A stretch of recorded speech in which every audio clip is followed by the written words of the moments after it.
Assalamualaikum warahmatullahi wabarakatuh. Bismillahirrahmanirrahim.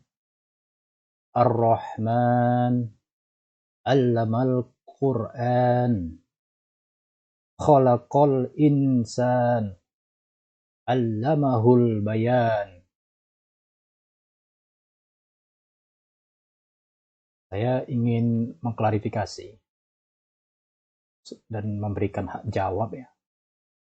Karena nama saya Upo disebut-sebut dalam dialog antara Cak Mut dengan Gus Romli di channel Peta Islam. Selain saya akan memberikan klarifikasi, saya juga akan menganalisis dialog antara Cak Mat dengan Gus Romli dari tinjauan yang belum disebutkan dalam dialog itu. Namun untuk lebih jelasnya, mari kita dengarkan dulu cuplikan dialog tersebut sebelum saya memberikan sebuah respon. Alhamdulillah, Abah. Baik. Alhamdulillah kalau begitu Gus. Ini saya Hamid ini Gus dari Jombang. Saya menyimak diskusi antum di Peta Islam yang gayeng dengan si Oppo atau siapa itu. Ya jadi mohon maaf ini Gus, saya agak prihatin sih melihat kondisi yang seperti ini ya umat kita ini. Sebenarnya kalau menurut Gus Romli, kondisi umat Islam kini atau kondisi Islam hari ini apa sudah baik-baik saja atau sebaliknya yang terjadi gitu Gus? Nggih, matur sembah nuwun Abah Hamid. Jombang nggih. Insyaallah ya. Wonosalam napa pundi jombangipun? Nggih. Mekaten Abah. Menurut saya perkembangan umat Islam dewasa ini memang menggelegar ya. Baik dalam ranah pemikiran maupun dalam ranah perbuatan-perbuatan nyata. Tapi tentu saja di dalamnya ada pernik-pernik, ada bagian-bagian yang mengasyikkan, terutama mengenai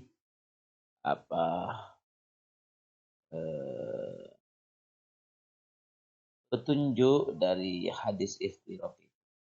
Memang sudah diberikan ya sinyal-sinyal bahwa dalam tubuh umat Islam memang akan terpecah menjadi 73 firqah. Nah, firqah itu sekarang ini antara lain kita lihat bersama, kita dengar bersama tentang apa yang kita sebut ingkarus sunnah, seperti yang dipresentasikan oleh Abah Gus Oppo menika Abah. Jadi sementara itu. Dan saya kira, saya dengar, saya pernah membaca juga bahwa kelompok ingkarus sunnah itu memang eksis sejak lama. Bahkan di Lumajang dulu ketika saya sebagai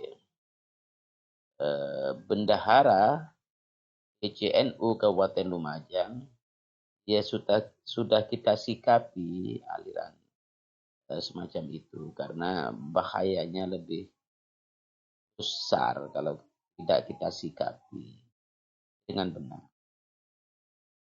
Begitu Abah Hamid Jombang. Matur sembah nuwun, matur sembah nuwun, matur sembah nuwun. Oh gitu.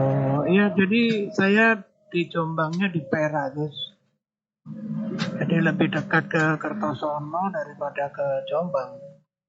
Gitu. Baiklah, terima kasih Gus atas uraiannya tadi. Karena selama ini cucu saya nih, Ini agak kritis nih, lagi usia kuliah gitu. Sering mengatakan kepada saya sebagai kakeknya ini, mengajukan pertanyaan yang saya sendiri nggak bisa jawab nih Gus.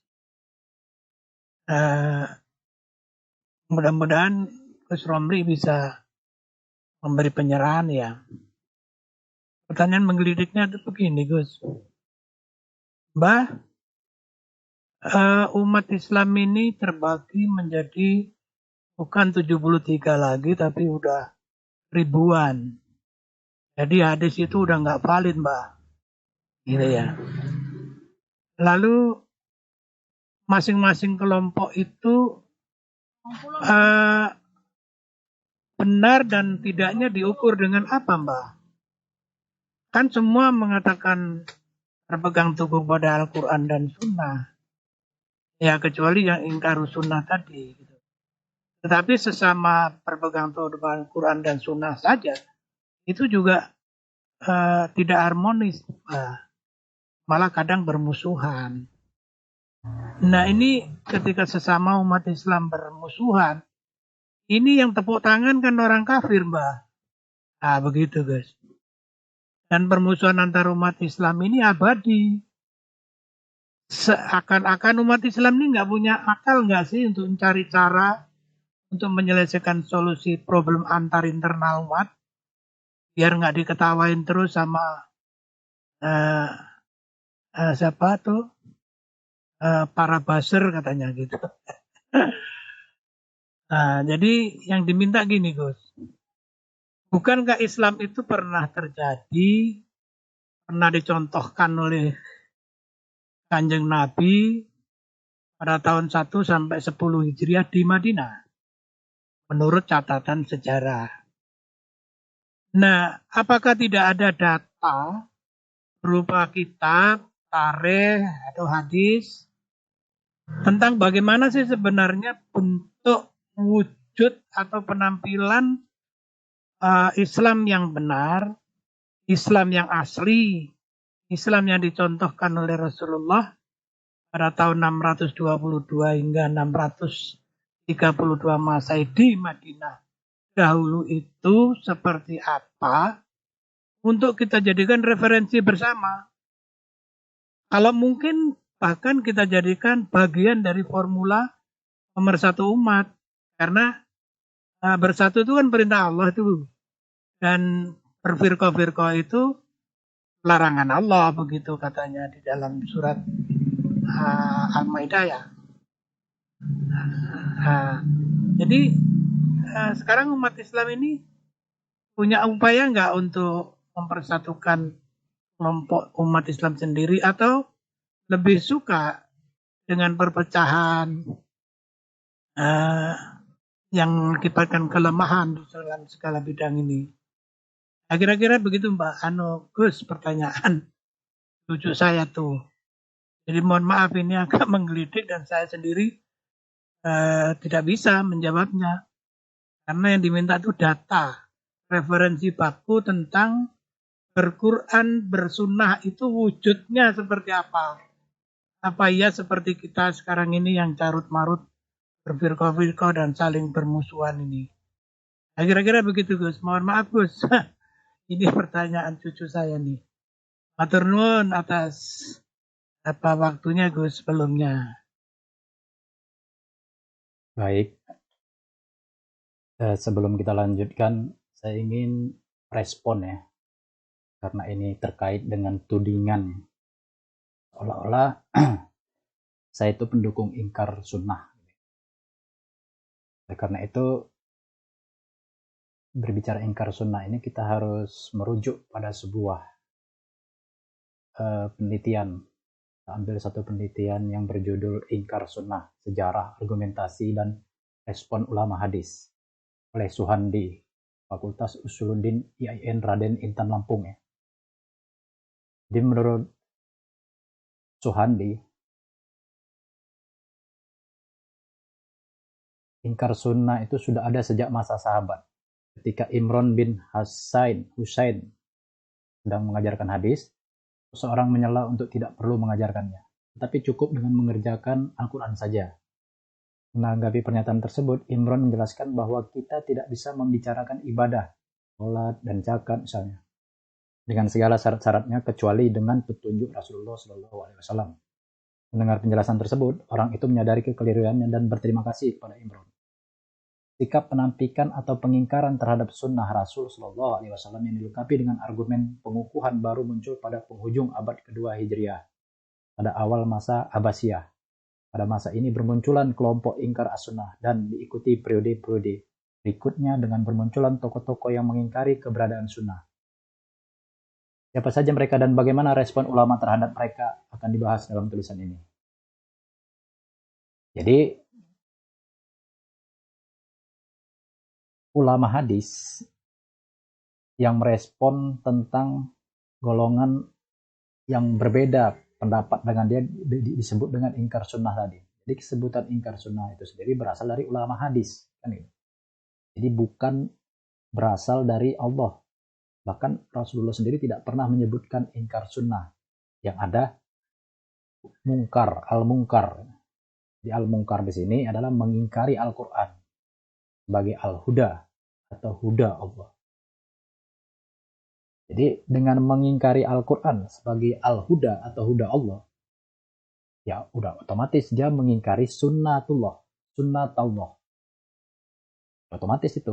Karena dalam Al-Quran sudah jelas disebutkan istilah sunnah itu kemana konteksnya. Ayat-ayat mana saja yang berbicara istilah sunnah itu. Jelas itu. Jadi penyebutan-penyebutan ingkar sunnah ini sebenarnya bukan dari Allah, bukan dari Rasulullah, tapi dari tudingan ya, oleh orang-orang yang mengaku dirinya ulama hadis. Ulama hadis. Nah, ini sebenarnya sebagai sebuah sebagai sebuah upaya pemecah belahan sebenarnya antara umat Islam sendiri. Jadi jangankan ulama hadis yang menuduh ingkar sunnah, ya kan? Golongan ingkar sunnah sendiri itu menuduh ulama hadis dengan tudingan-tudingan ya katakanlah sesama Sunni saja. Jadi kalau Sunni dengan Syiah itu jelas pertentangannya. Tetapi sesama Sunni saja ya itu juga jelas gitu pertentangannya. Kita ambil salah satu contoh penelitian yang ditulis oleh Dewi Masitah ya, dosen STAI, Sekolah Tinggi Agama Islam Al-Yasini, Pasuruan, Jawa Timur. Dengan judul Globalisasi dan Benturan Ahlus Sunnah wal Jamaah Mazhab Al-Asy'ari, Al-Maturidi, dan Salafi. Suatu pengamatan di Pasuruan. Jadi Dewi Masita ini menguraikan adanya sebuah benturan antara Ahlus Sunnah wal Jamaah atau Aswaja dengan Salafi yang mereka sebut Wahabi gitu ya. Ini sama-sama Sunni. Jadi jangankan Sunni dengan Syiah. Syiah itu kan ya yang mengkultuskan Ali ya, Ali bin Abi Thalib ya. Di antara Sunni dengan Sunni saja gitu. Itu terjadi benturan gitu. Jadi yang mau kita pertanyakan di sini,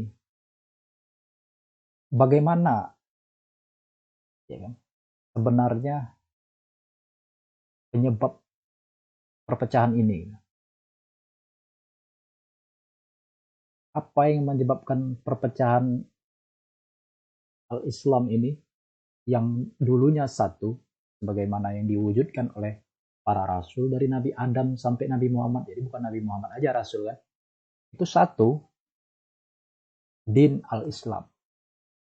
Ad-din al-Islam. Satu, kenapa bisa menjadi Islam Aswaja, Islam Salafi, Islam yang dituduh ingkar sunnah, Syiah, dan sebagainya.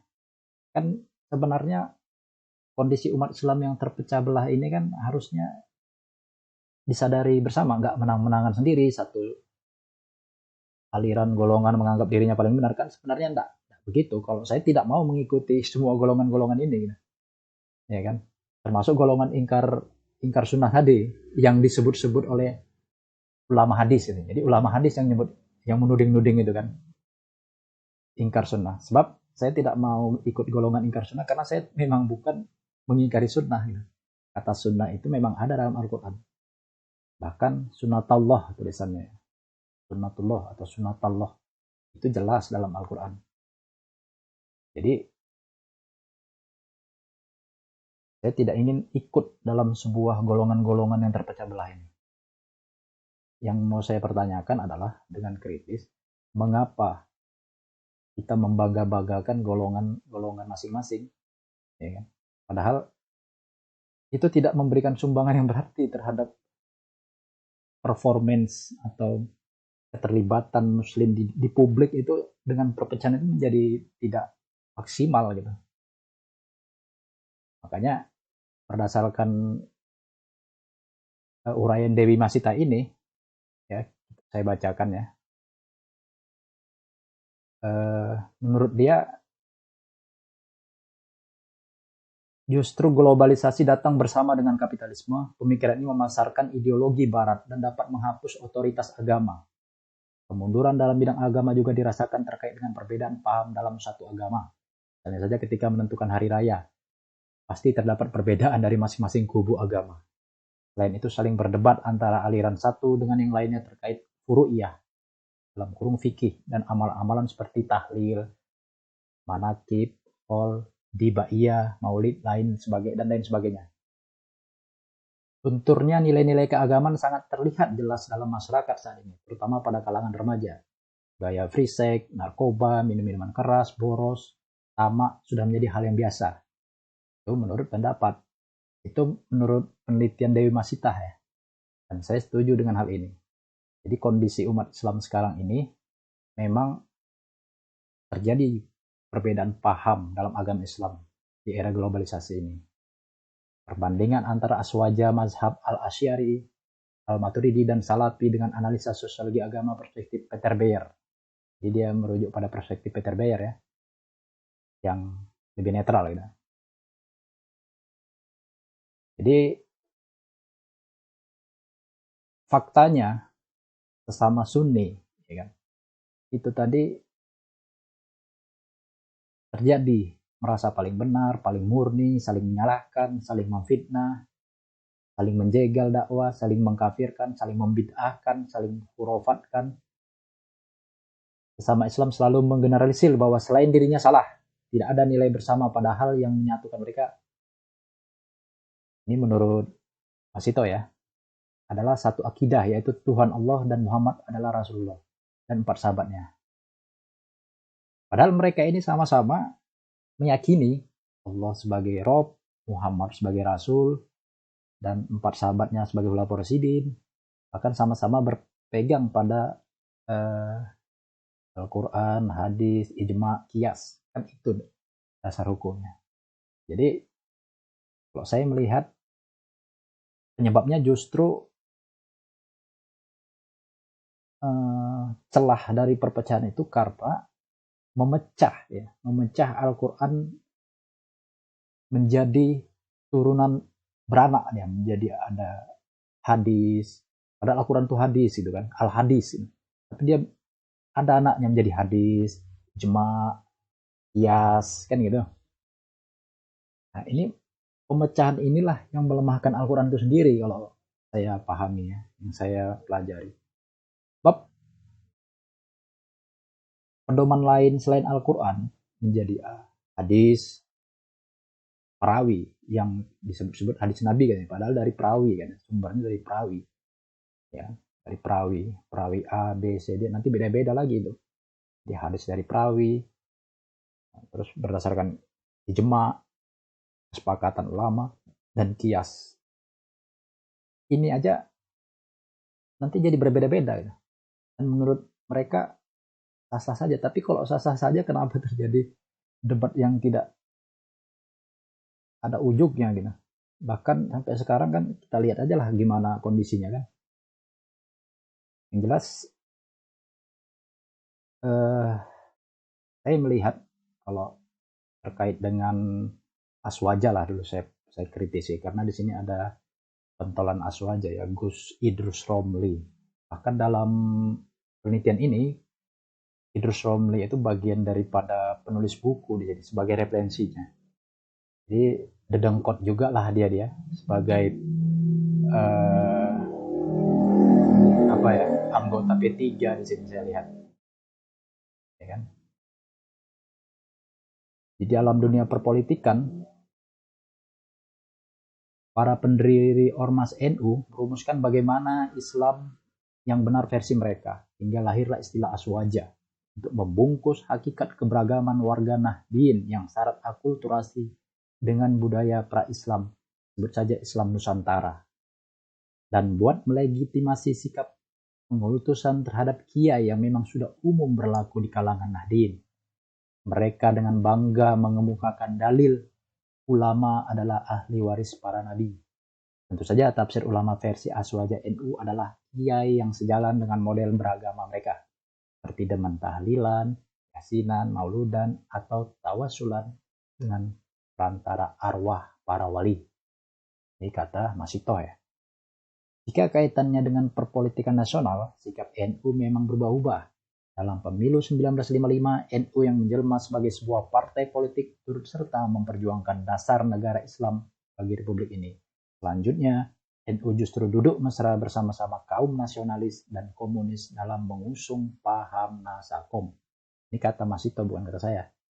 Ya. Pada pemilu 1977, NU menyatakan berfusi dengan Partai Persatuan Pembangunan (P3). 10 tahun berselang, NU malah berperan sebagai penggembos P3 dengan keputusannya lewat Muktamar Situbondo 1984 yang menyatakan kembali ke Hitau 1926. Tidak berpolitik. Realitanya, kembali ke Hitau 1926 ternyata bukannya tidak berpolitik, tetapi justru berpolitik dengan menggembosi P3. Pasca tumbangnya rejim Orde Baru, kembali ke Hitau 1926 yang mereka dengung-dengungkan pun dibuang lagi. PBNU memfasilitasi lahirnya Partai Kebangkitan Bangsa (PKB). Sejumlah tokoh NU yang tidak sejalan dengan platform PKB turut pula membidani lahirnya beberapa partai seperti Partai Nahdlatul Umat (PNU), Partai Kebangkitan Umat (PKU), dan Partai Solidaritas Uni Nasional Indonesia (Partai SUNI). Nah, sampai situ kita cukup tahu ya, berdasarkan penelitian ini. Jadi saya bukan ngarang, ini ada referensinya ya, hasil penelitian. Bahwa di tubuh Aswaja sendiri, itu antara P3 dengan PKB, itu tidak bisa mereka mempersatukan pemikirannya. Boro-boro dia mau bersatu dengan Syiah dan ingkar sunnah yang dituduh oleh ulama hadis. Jadi di tubuh mereka sendiri tidak bersatu. Ada apa dengan umat Islam? Saya tidak menyalahkan, tapi saya mempertanyakan ada apa. Jadi sebelum saya menjawab lebih jauh, kita dengar lagi bagaimana mereka berdialog ya, nanti kita analisis kembali.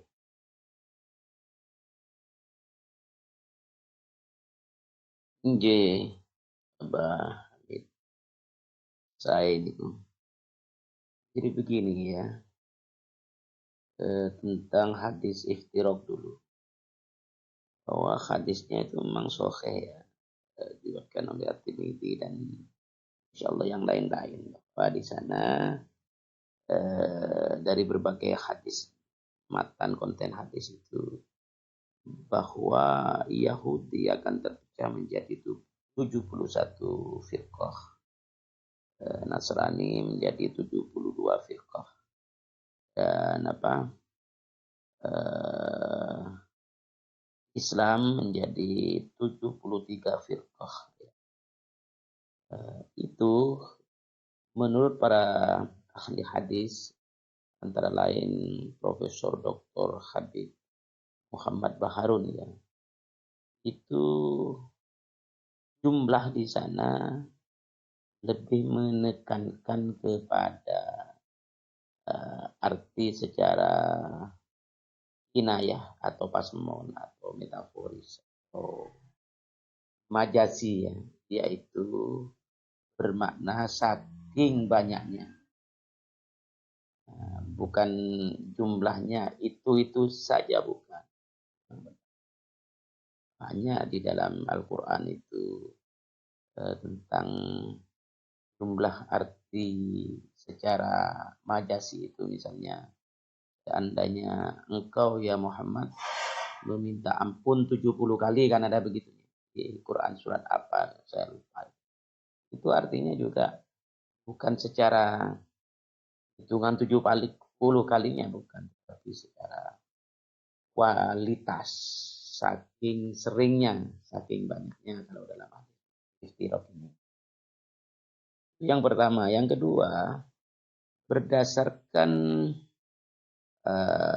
hadis iftiraq ini memang sudah nyata bahwa Yahudi, Nasrani, dan Muslimin itu sendiri memang berfirqoh-firqoh. Kenyataannya, faktanya sampai sekarang juga firqohnya banyak. Jadi secara kualitas, kalau diartikan secara kuantitas ya tidak nyambung dengan fakta sejarah dan fakta kekinian. Itu yang kedua. Yang ketiga, tentang wa'tasimu bihablillahi jami'an wa la tafarraqu, itu memang sababun nuzulnya itu berkaitan dengan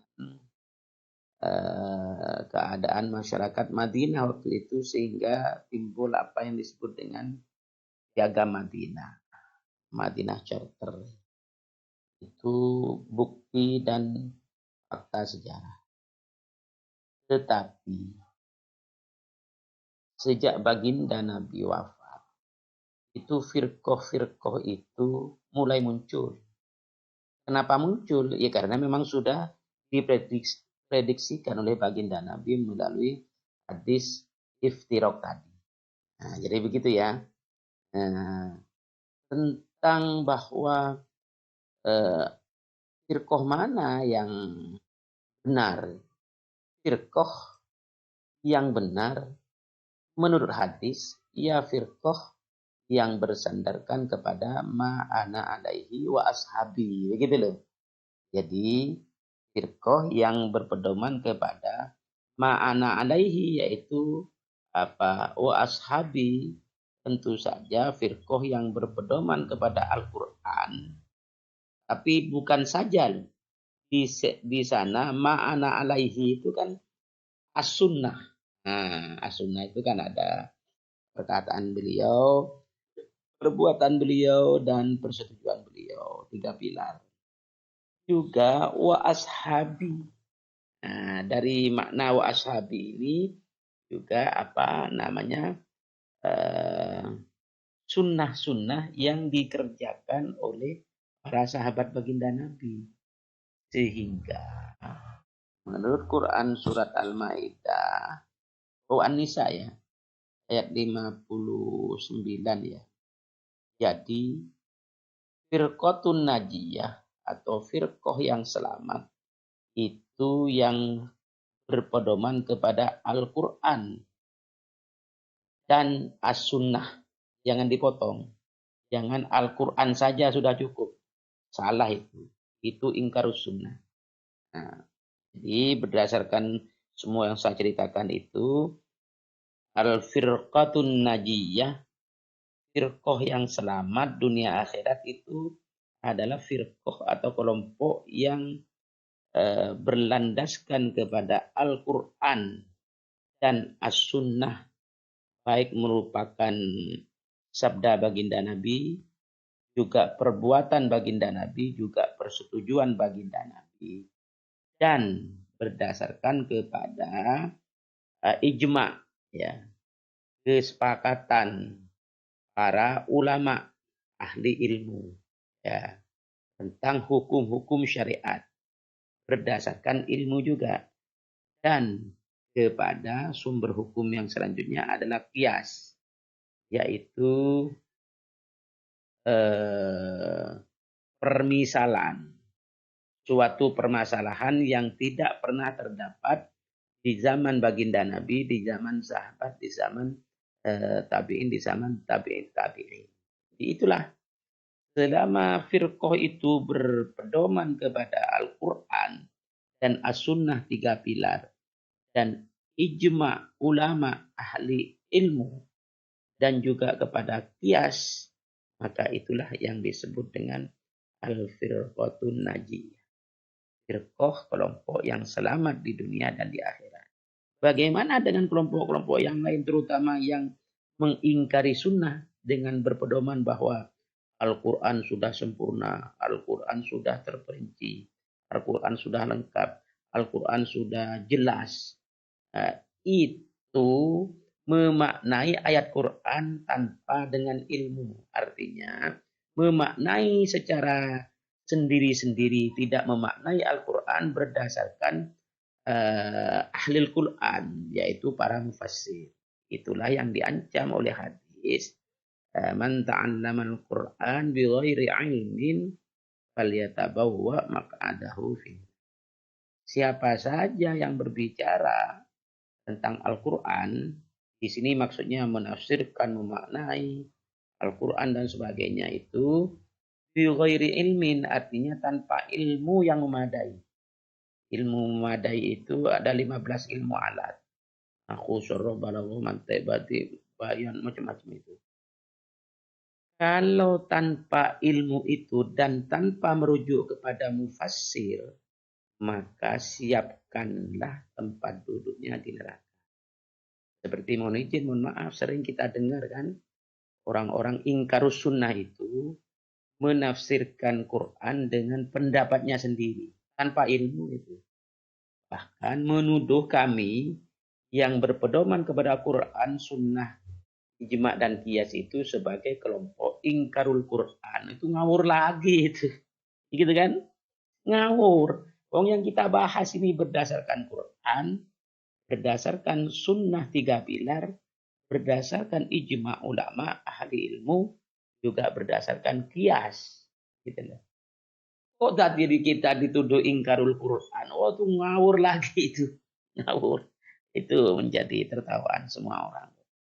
Jadi sekali lagi Abah, bahwa tentang firqoh-firqoh, baik di kalangan Yahudi, di kalangan Nasrani, di kalangan kita umat muslimin, itu sudah merupakan keniscayaan yang sudah diinformasikan oleh baginda Nabi Muhammad SAW. Ya, tetapi sekali lagi mengenai jumlah di sana bukan berarti pengertian secara teks atau letterlux, bukan itu, tapi pengertiannya secara kualitatif, yaitu saking banyaknya, saking seringnya gitu. Seperti dalam ungkapan kita sehari-hari, oh itu 7 pusing 7 keliling. Nah itu kan, apa tuh pusingnya 7 terus berkeliling-keliling kan enggak. Misalnya itu apa, ada lagi itu apa, kena musibah apa, ada istilahnya itu. Jadi apa, ya itulah, misalnya sudah terjatuh tertimpa tangga gitu kan, celaka 12 gitu loh. Bukan soal jumlah seperti yang di. Alhamdulillah, baik. Jadi setelah kita simak ini paparan dari Gus Romli, pada intinya dia tetap bersikukuh bahwa yang benar itu adalah golongannya, Aswaja kan gitu. Padahal kondisinya kita lihat Aswaja sendiri tidak mampu mempersatukan umat, tidak mampu menampilkan wujud Islam yang dipertanyakan oleh Cak Mat. Jadi yang ditanya Cak Mat itu bagaimana wujud Islam, apakah seperti ini gitu. Apakah ini wujud Islam yang diwujudkan oleh Rasulullah dan sahabatnya gitu. Apakah masih Islam yang diwujudkan ini, apakah sama masih atau lainnya gitu. Kan gitu. Saya fokus kepada persoalan apa yang menjadi pegangan hidup, ya kan? Sunni. Sebelum kita membahas Syiah nantilah kan Syiah. Sekarang ini karena yang berbicara narasumbernya Sunni, ya kan? Maka saya analisis apa yang menjadi pegangannya. Tadi sudah dijelaskan sendiri, sudah diakui oleh Gus Romli bahwa harus berpegang jangan Quran saja, gitu. Harus ada hadis perawi ya, yang mengatasnamakan itu dari Rasul, gitu. Ijma dan kias. Padahal kenyataannya kita lihat sendiri, sesama yang memegang itu saja tidak mampu gitu untuk bekerja sama, tidak mampu untuk mewujudkan satu penampilan Islam yang indah lah gitu. Tapi kita lihat malah di Facebook, di grup-grup Facebook itu antara Aswaja dengan Salafi itu saling caci, saling merendahkan, dan itu ya saya pikir itu bukan Islam, bukan seperti itu gitu tampilannya kan. Jadi hal seperti itu belum diselesaikan, dia sudah lari kemana-mana, menyalahkan ingkar sunnah dan lain-lain lah gitu. Padahal di internalnya sendiri aja sesama Sunni ada masalah gitu. Saya menyoroti persoalan 4 sumber hukum Islam ya, yang disebut oleh Al-Quran, yang mereka sebut Al-Quran, hadis, ijma, dan kias, ya kan?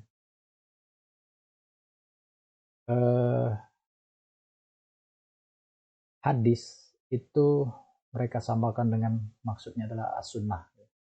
Jadi kalau bicara as-sunnah, mereka selalu merujuk orientasinya kepada hadis Nabi yang diriwayatkan oleh para perawi itu, ya kan? Jadi padahal secara bahasa sunnah dan hadis itu suatu hal yang berbeda gitu. Sunnah itu bicara hukum, tapi diterjemahkan mereka sunnah itu adalah pikiran, perkataan, dan perbuatan Rasul. Itulah sunnah. Sementara menurut Al-Quran sunnah itu terkait dengan hukum. Jadi hukum-hukum yang berasal dari Allah itu telah disebut sunnat Allah, ya kan? Dan itu diceritakan bagaimana sunnat Allah, hukum-hukum yang berlaku, yang berasal dari Allah itu berlaku sepanjang sejarah dari Nabi Adam sampai Nabi Muhammad. Ada di dalam Al-Quran bagaimana Allah memperlakukan sunnat Allah, itu jelas. Tapi oleh kaum Aswaja dimaknai sunnah itu adalah hadis gitu. Padahal arti hadis itu sama dengan cerita, omongan. Jadi kalau sejarah ya, sejarah yang apa ya, cerita itu ya hadis gitu. Bagaimana cerita? Kalau Allah dalam Al-Quran ini bercerita, berarti Al-Quran sebagai hadis kan, seperti itu. Jadi muhadasa, ada istilah muhadasa, percakapan gitu ya. Jadi dialog yang dituliskan. Jadi Alkitab atau Kitabullah itu adalah sebuah dialog yang tertulis. Itulah hadis. Hadis itu sebuah dialog, percakapan yang tertulis. Makanya kan bahasa lisan Al-Quran itu bukan sebatas bahasa tulisan, jadi lisan yang tertulis gitu. Seperti itu. Nah, sekarang kita mau mengkritisi ijma atau sumber hukum Islam yang ketiga harus diikuti oleh beberapa pihak, seperti ahli usul fikih, para ulama, dan orang-orang ahli ijtihad. Jadi itu menurut pendapat mereka, ijma itu adalah sumber hukum Islam yang ketiga, harus diikuti oleh beberapa pihak seperti ahli usul fikih, para ulama, dan orang-orang ahli ijtihad. Ya, boleh carilah istilah usul fikih dalam Al-Quran itu tidak ada ditemukan. Ya kan? Jadi, mereka ada dalilnya. Itu dari Al-Quran juga. Waman yusakikir rasula sinnu ba'dima tabayyana lahul huda wa yattabi' ghayra sabilil mu'minina nuwallihi ma tawalla wa nuslihi jahannam wa sa'at masir. Dan barang siapa yang menentang Rasul, cuman di sini masalah menerjemahkan yang menjadi perbedaan pendapat ya. Jadi ayat ini dianggap sebagai ijma. Padahal ayat ini kalau diterjemahkan dengan benar seperti ini. Dan barang siapa yang menentang Rasul setelah sesuatu yang ia jelaskan, yaitu al-huda baginya, yaitu mengikuti yang bukan sabil para mukmin, kami selewengkan dia pada sesuatu yang dia telah selewengkan, dan akan kami kategorisasikan ia kepada jahanam. Dan itu seburuk-buruk tempat kembali. Di sabil al-mu'minin di sini adalah sabil Allah, bukan ijma. Jadi di sini diterjemahkan sabil mu'minin ini adalah ijma. Harusnya ini kan dikaitkan dengan ayat lain, ya. Ini adalah sabil Allah. Sabil al-mu'minin adalah sabil Allah. Jadi tidak buat-buat. Masa sabil Allah beda, sabil mu'minin beda. Itu namanya mendikotomikan, ngarang. Padahal tidak ada ijma dalam Al-Quran. Adanya adalah sabil al-mu'minin sama dengan sabil Allah. Sabil Allah ini yang mana? Ya al-bayyinah. Jadi al-bayyinah ini adalah sabil Allah. Ayatin bayyinatin. Itulah sabil Allah. Jelas ya. Jadi inilah mengapa ijma itu dijadikan hukum Islam yang ketiga. Ini rujukan. Padahal tidak ada di sini bicara ijma. Jadi hanya kesalahpahaman memahami ayat dalam ayat ini. Jadi sabilil mu'minin dianggap ijma. Padahal sabilil mu'minin ini harusnya merujuk pada ayat lain, yaitu sabil Allah, yaitu al-bayyinah, yaitu ayatin bayyinatin. Itu yang namanya sabil Allah itu. Kan begitu. Jadi kita kaitkan dengan ayat lain. Wa kadzalika ja'alnakum ummatan wasatan litakunu syuhada 'alan nasi wa yakuna rasulu alaikum syahida. Wa ma ja'alnal qiblatal lati kunta 'alaiha illa lina'lama man yattabi' ala akibai wa in kanat lakabiratal illa 'alal ladzina hadallah wa ma kana Allahu liyudi'a imanakum innallaha binnasi laraufur rahim. Ini juga alasan mengapa ijma itu dianggap sumber hukum ketiga, sumber hukum Islam yang ketiga katanya kan, berdasarkan ayat ini. Karena ayat ini ya dengan menggunakan terjemahan yang ada, padahal harusnya kan ini dipahami sebagai seperti itulah kami menjadikan kalian Muhammad Rasulullah dan yang besertanya ya, Muhammadur Rasulullah waladzina ma'ahu. Seperti itu. Nah, jangan yang sekarang. Dulu iya, Muhammad Rasulullah dan pendukungnya itu iya, ummatan wasaton. Nah, sekarang kan banyak orang sudah mengaku-ngaku sebagai ummatan wasaton. Iya kan? Apa ummatan wasaton? Umat itu satu akar kata dengan imam. Ya. Jadi saya memahaminya ummatan wasaton ini adalah golongan pemimpin yang menengahi supaya kalian wasaton, penengah, wasit, ya, golongan pemimpin yang menjadi wasit, supaya kalian menjadi yang menyaksikan, membuktikan terhadap manusia, dan supaya Rasul atas hidup kalian menjadi yang satu-satunya yang menyaksikan. Jadi bicara Rasul sini tidak bisa dipisahkan dengan uswatun hasanah, yang sekarang ini simpang siur apa yang dimaksud uswatun hasanah itu.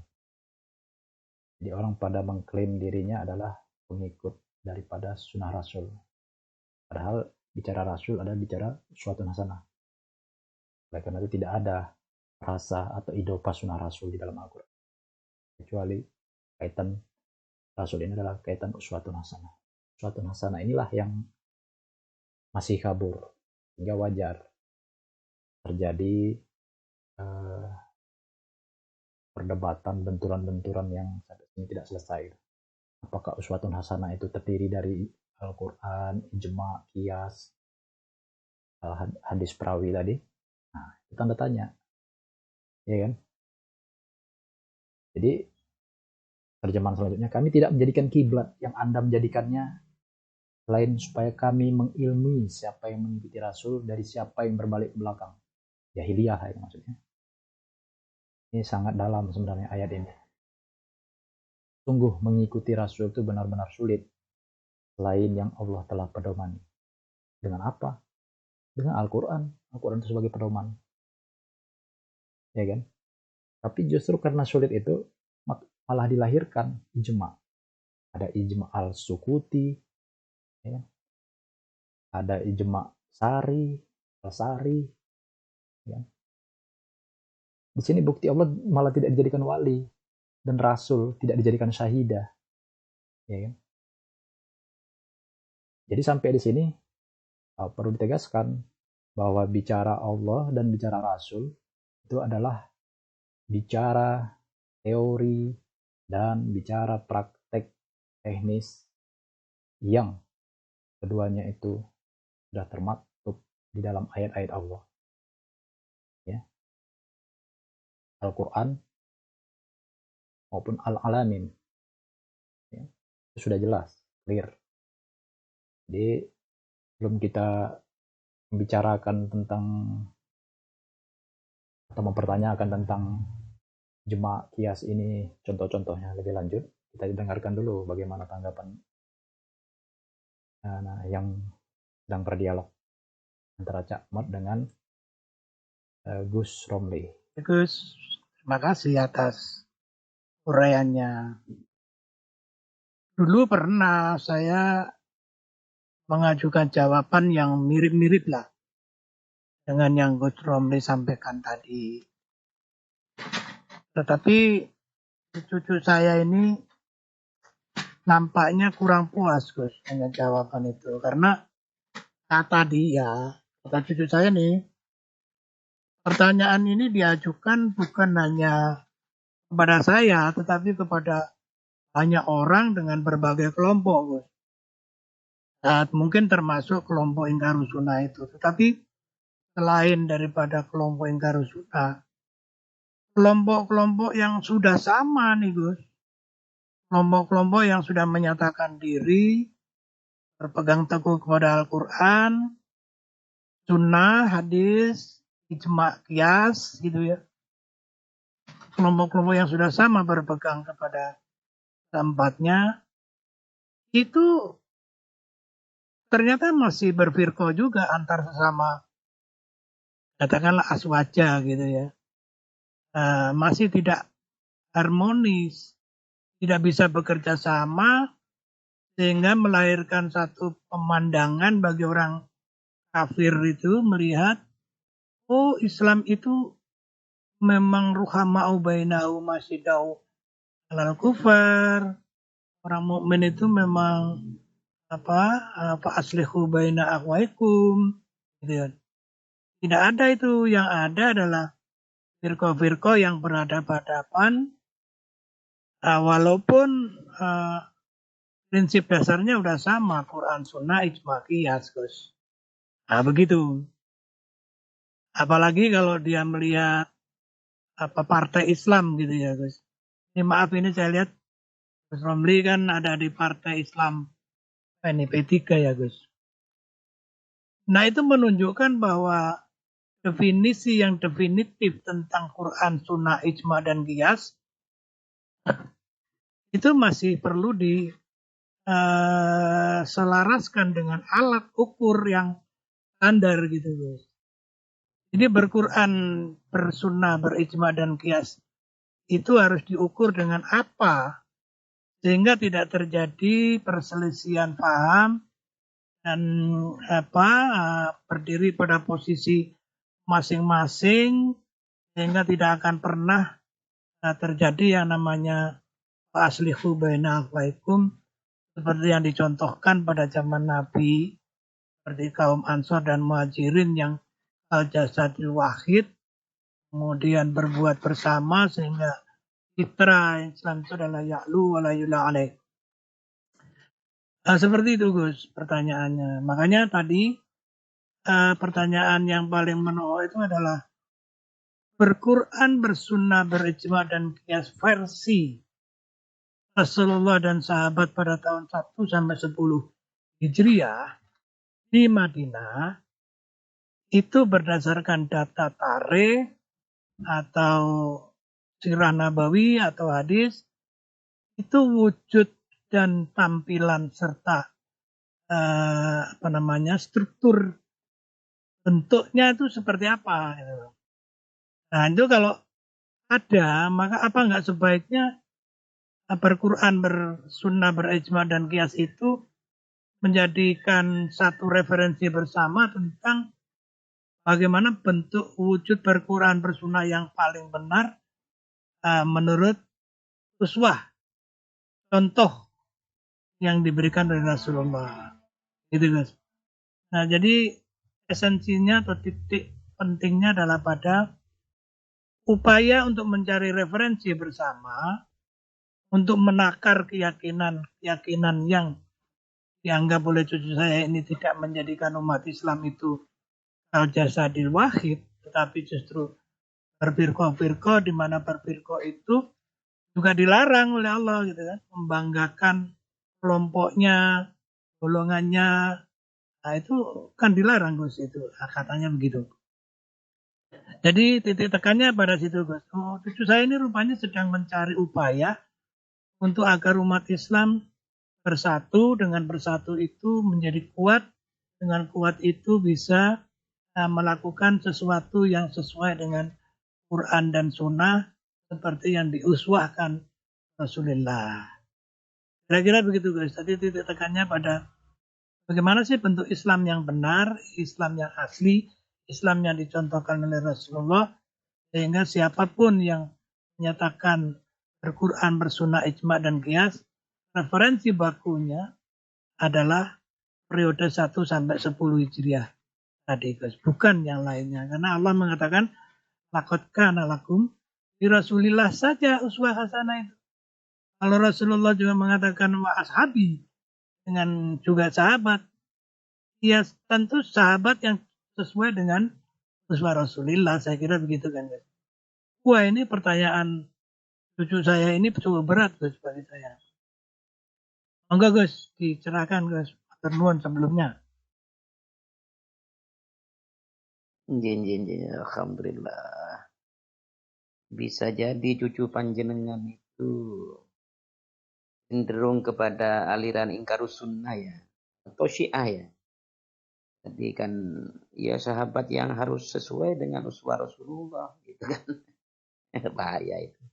Mohon dibimbing yang benar cucu panjenengan. Jadi begini,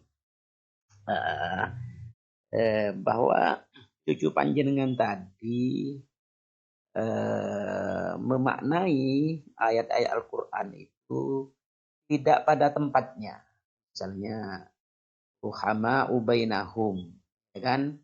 Itu tentang sikap ya, sikap sesama muslim. Ya harus berkasih sayang.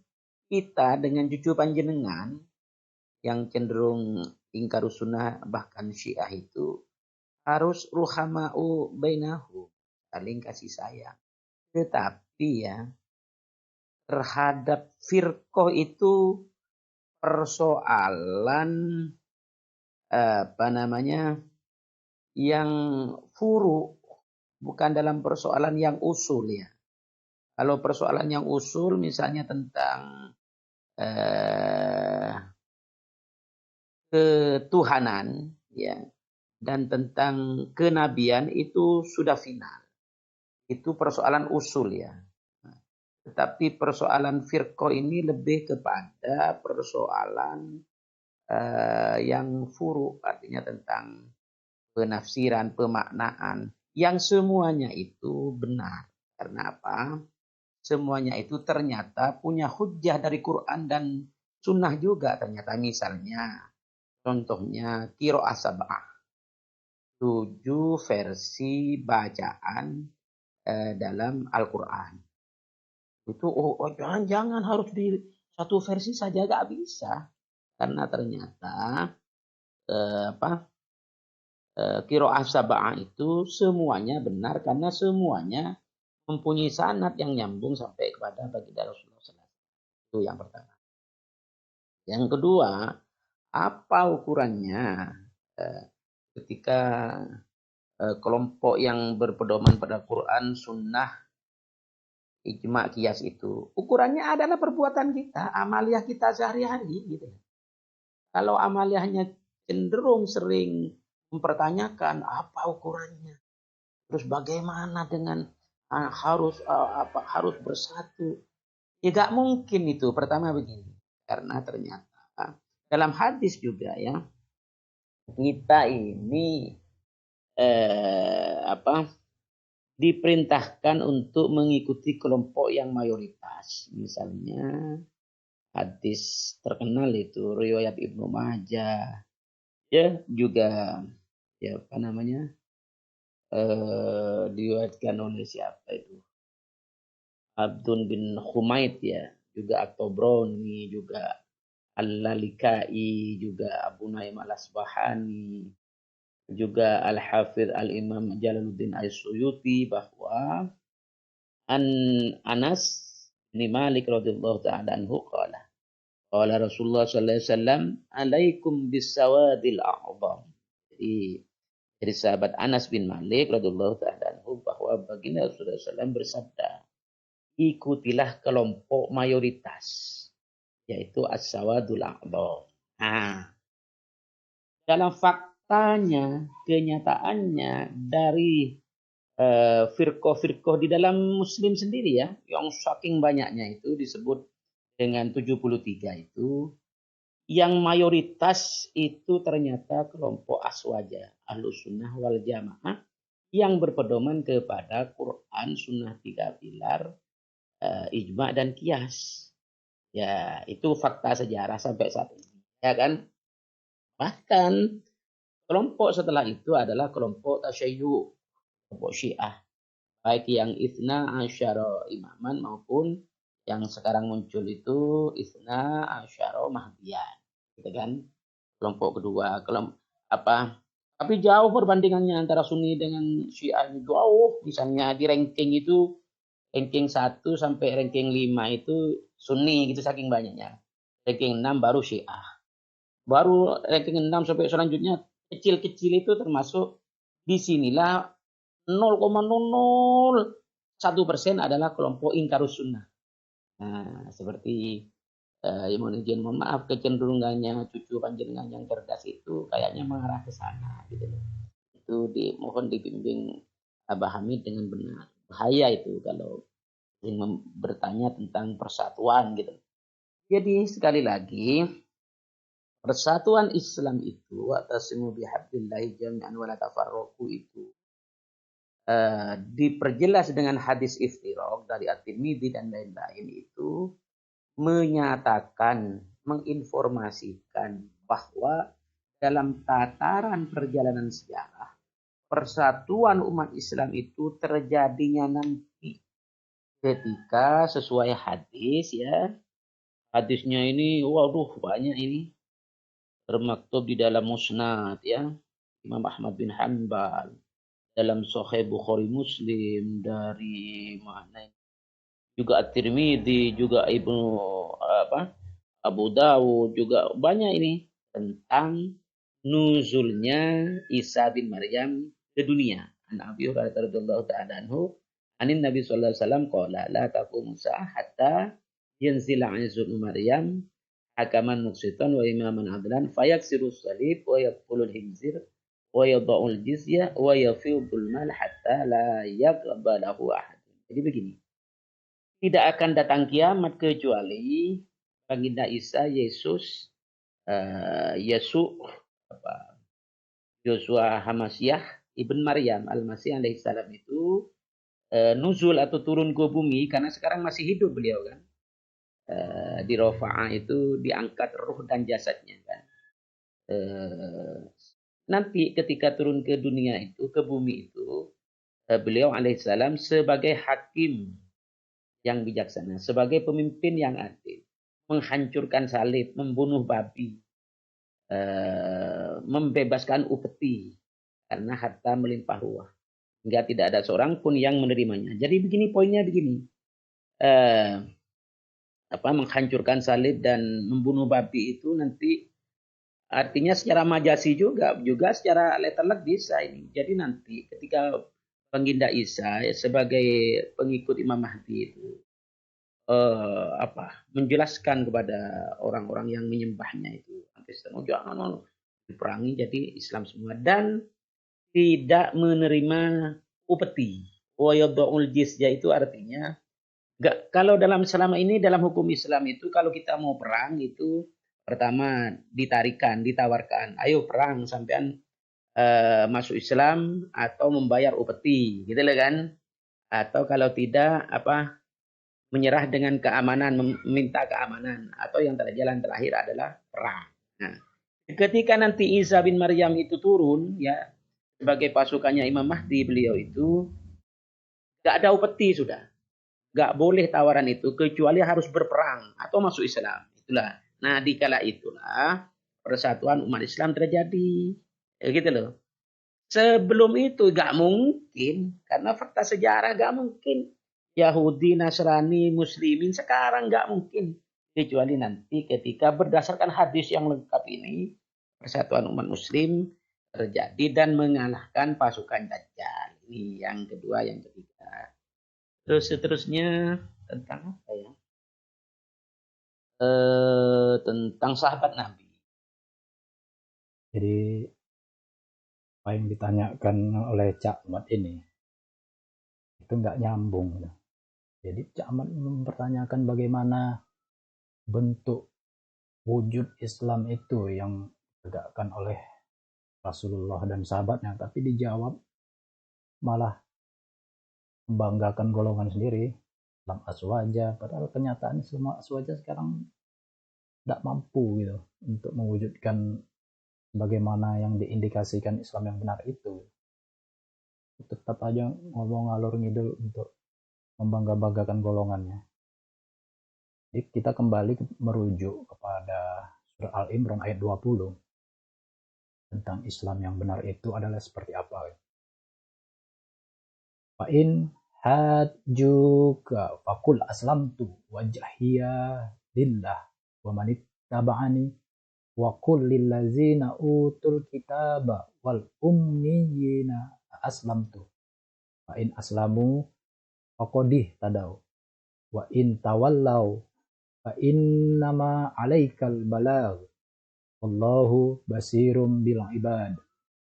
Berdasarkan surat Al-Imran ini jelas, jika mereka menghujah Anda, membantah Anda Muhammad, maka tegaskanlah, aslamtu, aku berislam, wajahiyya lillah, pada wajahnya. Wajah Allah ini adalah Islam, din al-haq, Al-Quran, lillah, karena Allah. Wa manit taba'ani, dan siapa saja yang mengikutiku, mengikuti berislamnya Rasulullah pada wajah, ya, pada wajah Allah, yaitu Al-Quran, yaitu Al-Islam. Siapa yang mengikuti itu? Wa kullil lazina, maka katakanlah, tegaskanlah pada orang-orang utul kitab, yang diberi Alkitab. Jadi jelas di ini bahwa Alkitab itu adalah wajhiyya lillah. Ya kan? Ayat ini sudah menjelaskan yang dimaksud wajahnya Allah itu adalah Alkitab. Wal ummiyina. Apa itu al-ummiyina? Orang yang buta huruf? Bukan. Golongan ummi, gitu aja lah untuk sementara kita terjemahkan. Aslamtum. apakah kamu telah berislam? Fa in aslamu faqad ihtadaw. Jika mereka telah berislam, maka sungguh faqad ihtadaw. Maka sungguh dia telah berpedoman, berhudan. Pada apa? Pada al-huda, pada huda Allah. Jadi di sini huda Allah sama dengan wajahiyah. Ya kan?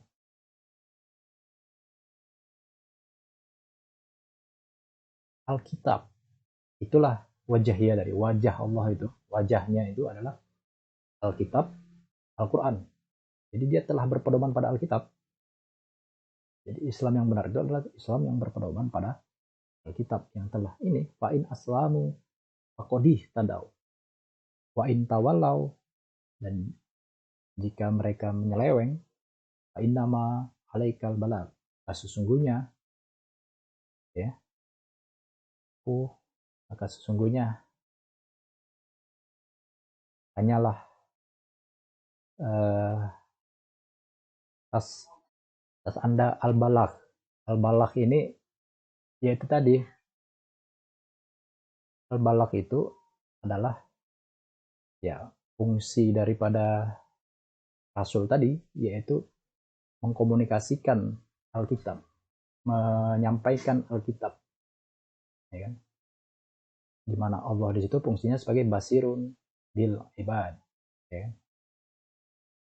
Yang paling mengobservasi terhadap hamba atau abdi-abdinya, kan gitu. Yang paling membina observasi ya, pengamatan ilmiah terhadap abdi-abdinya, itu Allah itu fungsi. Jadi tetap kembali kepada Al-Quran, bukan kepada hadis-hadis selain Al-Quran yang malah bertentangan. Ini jelas bahwasanya Islam yang benar adalah suruh Allah katakan fakul aslamtu wajhiya lillah wa manit taba'ani. Ya memang kita harus mengikuti Rasul. Di dalam rangka adalah aslamtu wajhiya lillah, karena Allah. Jadi yang harus ditekankan di sini adalah lagi saya katakan yang harus ditekankan sini kembali sudah pada surat Al-Isra 46 ya. Wa ja'alna ala qulubihim akinnatan an yafqahuhu wa fi azanihim waqran wa idza zakarta rabbaka fil qur'an wahdahu wallau ala adbarihim nufura. Kami jadikan hati mereka tertutup dan telinga mereka tersumbat agar mereka tidak dapat memahaminya. Memahami apa? Ya memahami Al-Quran. Apabila engkau menyadari ismu, sebutan, nomenklatur dari Robmu saja pada Al-Quran. Wa iza zakarta rabbaka fil Qur'an wahdahu. Niscaya mereka berpaling ke belakang melarikan diri karena benci. Jadi memang jelas di sini ya. Nabi Muhammad itu zakarta rabbaka fil Qur'an wahdahu. Ya. Ketika dia zakarta rabbaka fil Qur'an wahdahu, yang terjadi adalah walau ala adbarihim nufura. Pasti mereka berpaling ke belakang, larikan diri karena benci. Ini surat Al-Isra 46. Jadi memang orang-orang seperti ini telah jadikan hati mereka tertutup dan telinga mereka tersumbat. Justru agar mereka supaya tidak dapat memahaminya. Ya kenapa? Karena memang maunya begitu gitu. Seleranya begitu ya. Terus maka Allah jadikan gitu. Allah jadikan itu karena memang maunya mereka menjolimi dirinya gitu. Jadi bukan Allah yang menjolimi. Jadi sebelum saya menjawab lebih lanjut, kita dengarkan lagi bagaimana obrolannya ya. Sahabat Nabi itu semuanya adalah sebagai bintang ya. Dimanapun kita mencontohnya adalah sesuatu yang baik dan bagus. Kan begitu hadisnya. Nanti kalau panjenengan butuh hadis itu bahwa semua sahabatku itu adalah bintang, itu saya bacakan. Tetapi yang jelas begini, di antara 124.000 sahabat itu ternyata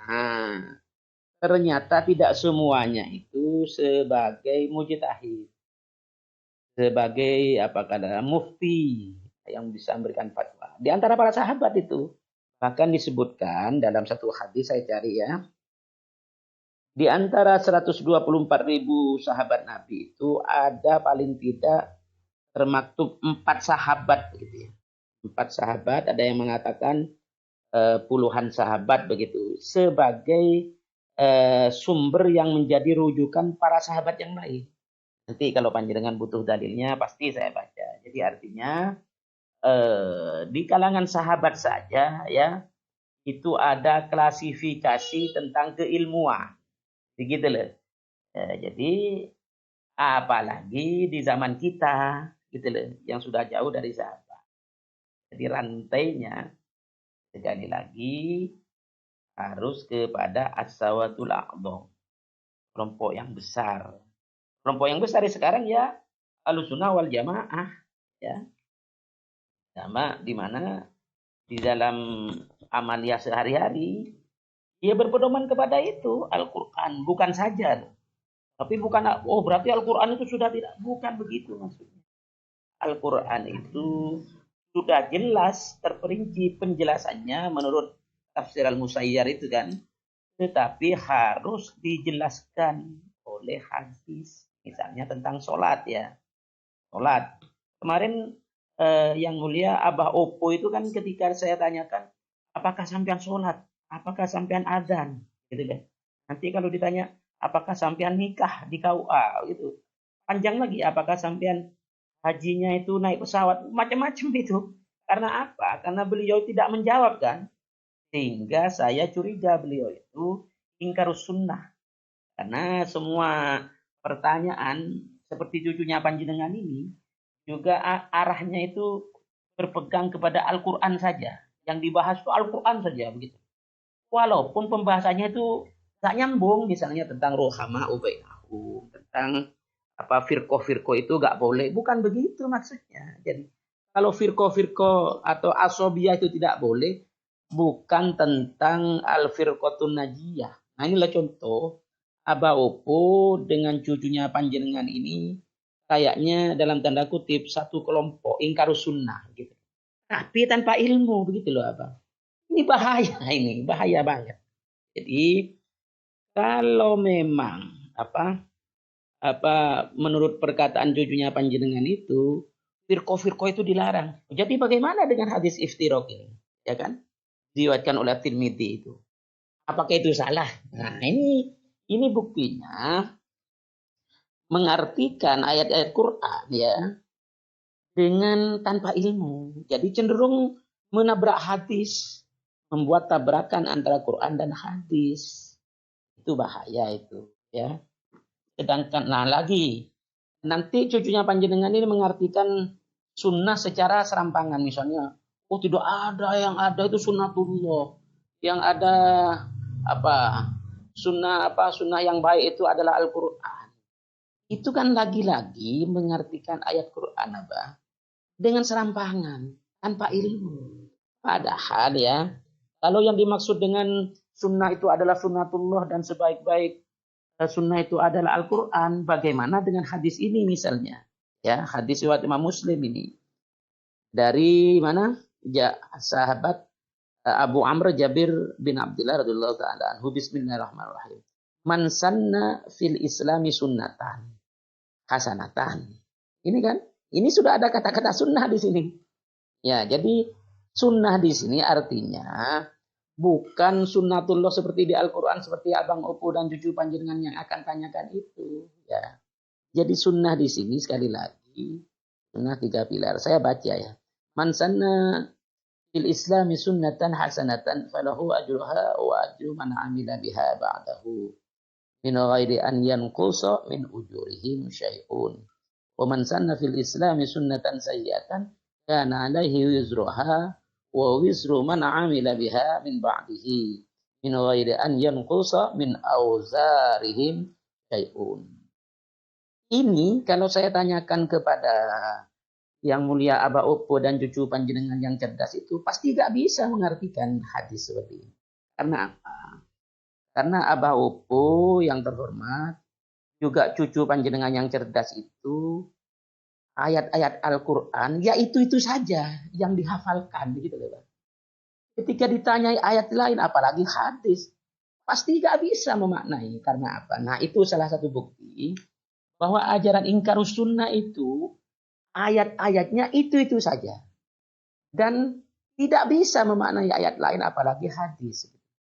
Jadi apa? Misalnya ya suatu ketika okelah Aba Opo dan cucu panjenengan yang cenderung kepada ingkarus sunnah itu, ayo sekarang kita bahas tentang kendaraan Toyota dan Honda, apakah itu sunnah apa tidak.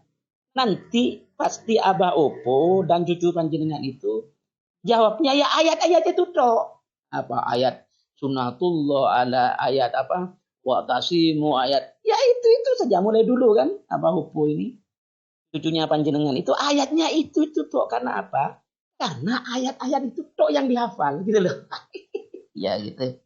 Jadi mohon maaf, saya curiga Aba Opo dan cucu panjenengan itu adalah satu kelompok, yaitu kelompok ingkarus sunnah. Kalau kami bukan ingkarul Quran, kami yang dibahas Quran, dimukhbir, diperjelas, sunnah 3 pilar, diperinci oleh ijma, diperinci lagi oleh qiyas. Misalnya begini, saya tanya ke Aba Opo, juga ke cucu panjenengan melalui panjenengan Abah Hamid. Begini. Jadi ini jelas apa yang dijelaskan Gus Romli tadi ini menunjukkan ketidakpahaman, seolah-olah ya kan Alkitab, Kitabullah atau Al-Quran itu bukanlah ilmu, bukanlah rangkaian keterangan yang teratur yang didukung oleh data fakta yang utuh dari Allah, seolah-olah itu bukan ilmu, sehingga harus ditalbis dengan pendapat-pendapat manusia A, B, C, D yang menjadi penyebab perpecahan itu. Kan ini masalahnya. Padahal berdasarkan surat Al-Baqarah ayat 144 itu jelas. Ya, cuplikannya seperti ini. Wa innal ladzina utul kitaba la ya'lamuna annahul haqqu mir rabbihim wa mallahu bighafilin amma ya'malun. Berdasarkan ayat ini, lihat aja rentetan kata demi kata itu saling menjelaskan. Sesungguhnya mereka yang diberi Alkitab, benar-benar mereka mengilmui, layak lamuna, benar-benar mereka memahami, mengetahui, berilmukan bahwasanya dia annahu, punya di sini adalah ya Alkitab tadi. Ya, Allah dengan Alkitab tadi itu adalah al-haqqu mir rabbihim, adalah sebuah kebenaran ya dari Rob mereka. Jadi jelas ini kata-kata utul Alkitab, utul kitabah, layak lamuna. Itu jelas ada kaitan bahwa Alkitab dengan layak lamuna. Ya akar katanya apa? Ain lamim. Kata dasarnya apa? Masdarnya ilman di situ. Jadi dengan pendapat-pendapat berbagai golongan yang mengaku-ngaku itu tadi seolah-olah mendangkalkan gitu, mendangkalkan Alkitab ini. Makanya di sini kata kalau wa mallahu bighafilin amma ya'malun. Bukanlah Allah yang tolol terhadap apa yang mereka perbuat. Jadi apa yang mereka perbuat itu ya Allah telah mengajarkan bahwa begini kategorinya, begini nilai-nilainya. Jadi udah diajarkan gitu. Allah tidak tolol gitu. Sehingga seolah-olah mau mengkuliahi Allah dengan Al-Qur'annya mau dikuliahi gitu. Dia bicara ilmu di sini jelas. Tadi pun sudah saya katakan, Ar-Rahman Allamal Quran. Ar-Rahman itu fungsinya Allamal Quran. Ada di makdub di situ. Ya kan? Apa objek dari allama? Ilman. Jadi Allah mengajarkan Quran sebagai sebuah ilmu, ajaran yang bernama Al-Quran. Jadi Al-Quran ini nama sebuah ajaran, ilmu dari Allah. Jadi ketika dia dicampur aduk dengan pendapat-pendapat manusia selain Al-Quran, maka itu bukan ilmu sebenarnya. Tapi menurut Gus Sobri itu malah ilmu gitu. Nah disinilah yang menjadi pokok persoalan. Perbedaan pendapat antara aswaja itu sendiri ya. Jelas di sini. Karena menjadikan di luar Al-Quran itu dicampur dengan Al-Quran. Jadi menjelaskan Al-Quran menurut rincian manusia. Gitu. Padahal jelas Al-Quran ini ayat-ayat saling menjelaskan, cuman nggak dihubungkan. Gitu. Harusnya kan kita hubungkan. Kalau kita bicara ilmu, ya jelaskan dari penjelasan ayat-ayat Al-Quran yang terkait dengan ilmu. Kan banyak itu, ya kan? Kalau bicara ilmu ini. Jadi kembali tadi tentang tudingan-tudingan Sunnah, padahal tanpa disadari itu telah menjadi ingkar Quran. Bangga-banggakan golongannya, karena Quran melarang membangga-banggakan golongannya, gitu. Melarang. Bahkan omongan yang paling valid itu adalah tidak ada omongan yang paling valid kecuali da'a ilallah wa amila solihan wa qala innani minal muslimin. Jadi kata Allah, wa man asanu qawlan mimman da'a ilallah wa amila solihan wa qala innani minal muslimin. Maka siapakah yang lebih baik, yang lebih ihsan, lebih indah perkataannya dibandingkan dia yang berdakwah ilallah. Ilallah ini ila sabilillah, ila ismullah, ila dinullah, ila hablullah. Ya Al-Quran itu.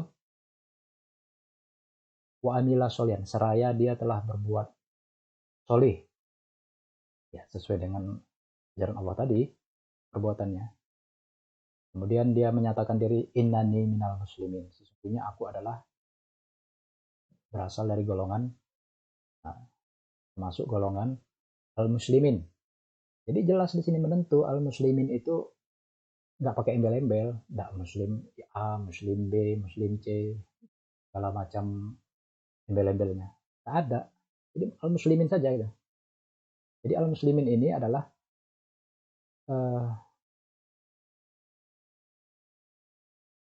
hanya da'a ilallah wa amila solihan. Nah, itu aja. Ini nggak ada mana-mana yang disebutkan Gus Romli tadi. Jadi kalau ada orang mempertanyakan, kayak Cak Mat mempertanyakan, abdi Allah itu seperti apa? Menurut ajaran Allah itu seperti apa? Kalau mempertanyakan mana wujudnya abdi Allah itu seperti apa, ya? Ya, merujuk aja pada surat Al-Baqarah 186. Wa idza sa'alaka ibadi anni fa inni qarib ujibu da'watad da'i idza da'anil fal yastajibuli wal yu'minu bi la'allahum yarsudun.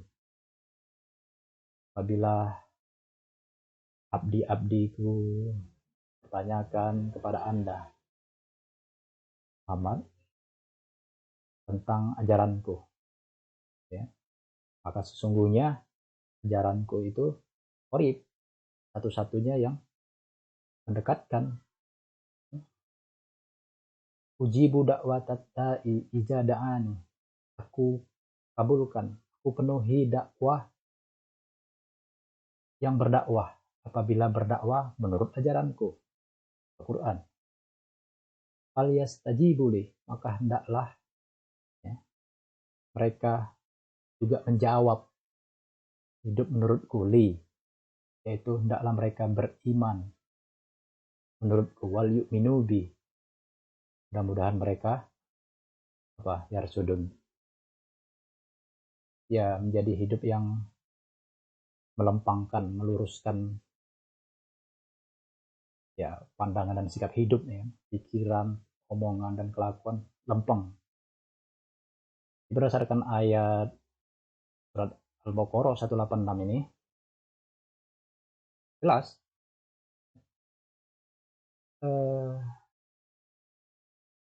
fungsi Allah di situ dengan Al-Quran itu adalah qarib, yang akan menjawab dakwah para dai apabila mereka berdakwah menurut Allah. Di sini jelas ya, menurut kitabullah, menurut Al-Quran, maka ya penuhi, sambut dengan menjadi beriman dengan ajaran Allah. Caranya itu nanti akan jelaskan lebih lanjut ya, tapi secara umum seperti itulah. Untuk lebih kita dengarkan lagi ya bagaimana tanggapan orang-orang yang sedang kebingungan ini dalam berdialog ya. Apakah ada di Al-Quran itu tentang kalimat syahadatain? Itu dijawab. Apakah ada dalam Al-Quran itu kalimat-kalimat adzan? Itu dijawab. Apakah ada dalam Al-Quran itu mengenai sebutan zuhur, asar, maghrib, isya, subuh? Kalau di hadis banyak itu. Nah, terus apakah ada persyaratan nikah di dalam Al-Quran? Apakah ada di Al-Quran itu misalnya kalimat talbiyah, proses takhallul, macam-macam itu? Kan nggak ada itu. Jadi Gus Romli ini mengukur kebenaran Al-Quran itu, keutuhan Al-Quran itu, kesempurnaan Al-Quran itu justru dengan dasar di luar Al-Quran. Nah, di sini lucunya ini.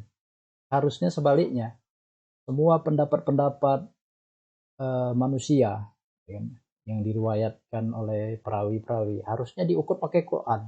Ini malah dibalik. Malah Al-Quran diukur pakai pendapat manusia kan, pakai omongan manusia kan di sini masalahnya. Jadi dipertanyakan apakah ada syahadatain ya, apakah ada azan ya. Justrunya harusnya dipertanyakan kembali gitu. Apakah syahadatain tadi telah mampu menghasilkan seperti apa yang diharapkan Cak Mat? Wujud umat yang diharapkan Cak Mat apakah sudah mampu dengan syahadatain tadi? Harusnya kan seperti itu. Jadi kita mengukur pada ukuran yang tidak valid, bahkan tidak pernah terbukti. Ya. Ukuran kita itu tidak pernah terbukti mampu untuk mewujudkan Islam yang rahmatan lil alamin tadi, yang mampu unggul ya di semua peradaban pada saat ini ya. Malah itu yang dipakai mengukur Al-Quran. Harusnya kan Al-Quran yang mengukur hadis misalnya. Cuma kias. Ini bukan dibalik gitu. Pendapat mufasirin mengukur Al-Quran. Kan udah kebalik ini. Nah, coba kita dengarkan lagi ya. Menunjukkan ini, tanyakan kepada yang terhormat Abah Opo dan cucu panjenengan, juga terhadap panjenengan sendiri. Akhirnya ya jawab pertanyaan-pertanyaan saya. Kalau tidak bisa menjawab, ya tertuduh bahwa Abah Opo, cucu panjenengan, dan panjenengan sendiri Abah Hamid adalah termasuk satu kelompok yang kita curigai sebagai ingkarus sunnah. Itu mohon maaf saya kan agak terus terang karena sepertinya Abah Opo, cucu panjenengan, dan panjenengan sendiri kayaknya ini satu frekuensi ya Pak. Dari narasi ya itu ayatnya itu saja dimaknai tanpa ilmu, dikaitkan dengan kenyataan-kenyataan. Apalagi dikaitkan dengan makna hadis. Itu cenderung bertabrakan Abah, karena pemahamannya, pemaknaannya yang tanpa ilmu dan tentu saja keliru Abah. Jadi sekali lagi pahami ketika kita berbicara masalah usul, ketika bicara masalah furu, jangan dicampur aduk. Begitu Abah. Mohon izin, mohon maaf saya ini terus terang Abah ya. agar tidak menjadi fitnah ini dialog kita ini. Terima kasih Abah Hamid. Matur sembah nuwun, matur sembah nuwun, ngapunten Abah Hamid. Assalamualaikum warahmatullahi wabarakatuh. Alhamdulillah. Sementara matur nuwun dulu Gus atas keterangannya. Kebetulan ini saya sambil di jalan ini Gus, sambil nyetir. Tapi sedikit aja saya ingin membarisbawahi poin-poinnya Gus Romli tadi. Mudah-mudahan saya tidak salah ya pendengaran saya bahwa penilaian Gus Romli tadi kalau terhadap Oppo saya ya agak yakin bahwa dia memang menganut aliran ingkar sunnah ya. Kalau cucu saya ini lah mbahnya aja NU teles loh Gus. Memang perkembangan pergaulan anak-anak sekarang itu kritis-kritis seperti itu Gus. Jadi butuh penjelasan yang konkret. Jadi cucu saya ini menganut paham ahli sunnah wal jamaah yang asli. Maunya begitu. Jadi kalau kita lihat Cak Ahmad ini udah temakan juga dengan provokasi propaganda Gus Romli ya. Nampak di sini bahwa Cak Ahmad ini tidak punya pendirian yang kokoh. Jadi ketika Gus Romli ini memberikan tudingan-tudingan, stigma-stigma yang ingkar sunnah tadi, ya supaya Cak Ahmad menghindar dari tudingan itu, maka dia langsung menyebut dirinya itu golongan NU gitu. Nah, kan gitu. Di sini jelas Cak Ahmad ini mendua dia. Sebab setahu saya Cak Ahmad ini bukan pendukung NU. Lihat aja. Tidak pernah track record Cak Ahmad ini sampai sekarang ini mendukung NU, tapi di sini dia bicara NU. Seperti yang saya bilang tadi, ya kalau seorang muslim itu harus mengatakan waqala innani minal muslimin. Jadi Cak Ahmad temakan dia dengan omongan Gus Romli sehingga dia mengatakan saya ini NU gitu. Ini sangat tidak uswahis dan sangat tidak uswahis. Rasulullah tidak pernah mengatakan saya ini NU, tidak pernah. Nah, disinilah keberhasilan Gus Romli menyetir pikiran Cak Ahmad sehingga Cak Ahmad ketakutan dituduh ingkar sunnah, ya kan? Maka dia buru-buru mengatakan saya ini NU, cucu saya NU kan gitu. Di sini dia kesalahan fatal Cak Ahmad, tidak konsisten ya kan? Padahal dia sebenarnya bukan pendukung NU, tapi omongannya mengatakan dia ini NU gitu. Nah, di sini karena takutnya. Dan untuk Gus Romli, orang yang kehabisan dalil-dalil berpikir yang objektif, dia selalu menyerang, menuding, memfitnah. Padahal sudah saya katakan bahwa sunnah itu adalah istilah Al-Quran. Jadi tidak mungkin kita mengingkari sunnah. Justru sebaliknya, ya kan? Menuding orang dengan sebutan yang tidak Allah sebutkan, itu justru dia ingkar Quran. Nah, jadi sebutan Allah itu jelas. Tidak ada orang Allah menyebut, oh si A ingkar sunnah, ingkar ini. Tapi kalau mengingkari Al-Quran, itu ada dalam Al-Quran. Ya, Al-Munkar. Konteksnya mengingkari Al-Quran, gitu kan? Mengingkari Alkitab. Jadi, di sini saya melihat Cak Ahmad ini tidak punya otoritas di dalam berdialog ini. Jadi hanya bertanya, tetapi tidak memberikan solusi. Bahkan dia seperti apa ya, membunglon lah gitu. Kalau saya lihat seperti membunglon, seolah-olah pendukung NU, padahal bukan gitu. Tidak ada perjuangan Cak Ahmad di NU, tapi ngomongnya NU. Nanti saya nilai sendirilah gitu kan. Sebelum saya lanjutkan, kita dengar dulu gimana pendukung NU Cak Ahmad ini ya. Mengapa di embel-embeli yang asli? Karena dia sudah menemukan berbagai kelompok yang mengaku ahli sunnah wal jamaah. Tetapi berbagai macam warna-warni dan di antara para penganut ahli sunnah wal jamaah ini kok memprihatinkan gitu loh. Mestinya ada definisi yang definitif tentang bagaimana sih bentuk, wujud, dan penampilan penganut paham ahli sunnah wal jamaah itu. Nah lebih dari itu, dia ingin mendapatkan definisi yang definitif tentang sunnah Rasul itu. Jadi bagaimana praktek Al-Quran menurut sunnah Rasulullah SAW pada tahun 1 sampai 10 Hijriah. Bukan ingkar sunnah, justru ingin memurnikan, ingin menemukan Quran sunnah yang asli yang dicontohkan oleh Rasulullah. Makanya sampai dia sebutkan periodenya tahun 1 sampai 10 Hijriah atau tahun 622 hingga 632 Masehi itu seperti apa sih bentuk, wujud, dan penampilannya gitu loh. Sampai ada satu cerita Gus, ini dia mengejar-ngejar Zakir Naik pada waktu Zakir Naik itu berkunjung ke Indonesia, kemudian ke Ponorogo, lalu ke Malang. Itu ditanyakan juga Gus. Jadi tentang data pemerintahan atau data tentang perwujudan Islam yang benar yang dicontohkan Rasulullah pada tahun 1 sampai 10 Hijriah di Madinah itu seperti apa? Bukan apa-apa, guna untuk memungkinkan umat Islam itu bisa sama cara mempraktekkan Quran dan sunnahnya itu gitu loh guys. Itu yang saya tangkap seperti itu. Jadi mohon maaf Gus, rupanya analisa Gus Romli masih perlu direvisi kali ya. Gitu. Itu yang saya pahami guys. Atau nuwun Gus sebelumnya Gus. Di sini jelas mempertanyakan sesuatu yang tidak mungkin.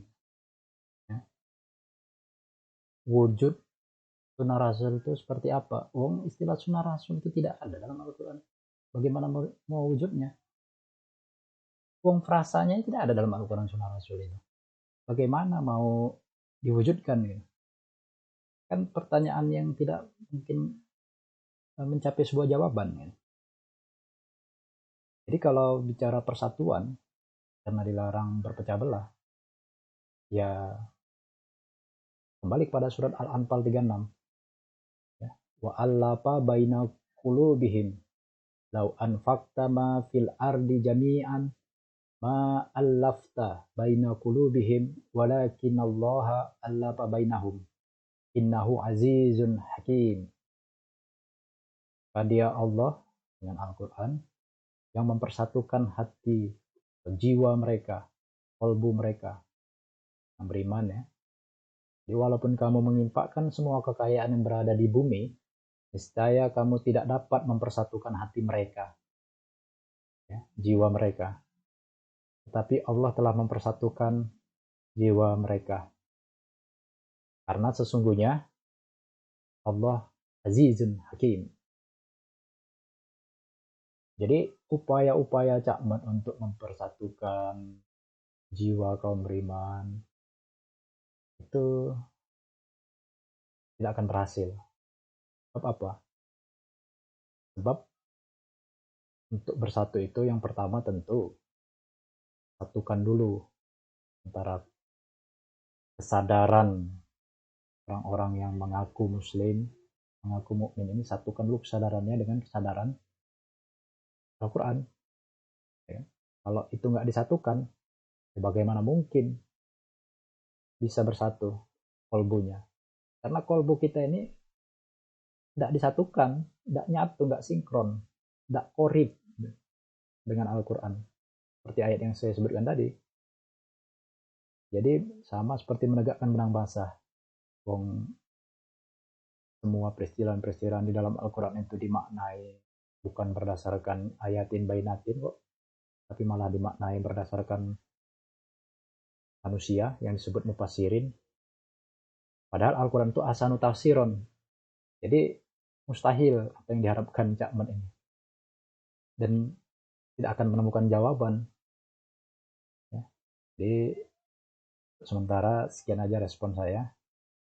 Ya. Jadi, nanti akan kita sambung untuk menganalisis di part kedua. Billahi taufik walhidayah. Assalamualaikum warahmatullahi wabarakatuh.